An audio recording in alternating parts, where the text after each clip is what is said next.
Firing జరిపిన తర్వాత ఏమైందంటే ఫోర్స్ వచ్చేసింది. ఆ సైడ్లో ఫారెస్ట్కి వెళ్ళి ఒక బాట ఉంది. ఆ బాటలోకి వెళ్ళి 70 మంది పోలీసులు మమ్మల్ని చుట్టుముట్టారు. మేము ఉన్నది ఇద్దరమే. అయినా మా ఇద్దరి కాడ 2 తప్పంచలే, పెద్ద వెపన్స్ కూడా కావు. అందులో నా తప్పంచ చెడిపోయింది. ఈ మనిషి ఈడ ఒక తాగుబోతాయన దాని మీద ఫైరింగ్ జరిపిన తర్వాత ఆ తాగుబోతే పట్టుకోర్రా అని చెప్పి మా మీదకి పరుగులు ఎత్తుకుంటూ ఉరికి రావాలని ప్రయత్నం చేస్తుండు. నా కాడ ఉన్న దళసప్పుడు ఉరకాలని ప్రయత్నం చేస్తుండు. నా కాడ ఇది ఫైర్ చేసి ఫైర్ అయితే లేదు.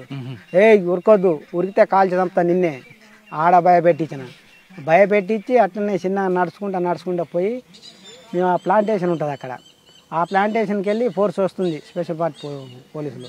మొత్తం 14 బైకుల మీదనే వచ్చారు సార్ వాళ్ళు. చుట్టుముట్టారు కానీ ఏడాటి వచ్చేది వాళ్ళకి తెలియదు. ఆడ పల్ల ఆకలి సప్పుడు అవుతుంటేనే కనుక్కొని వెంటనే ఏమంటే ఒక బాడవ ఉంది, ఆ బాడవలోకి దిగినాం. చలో చక్కగా అప్పాయిపల్లి ఫారెస్ట్లోకి వెళ్ళిపోయినాం.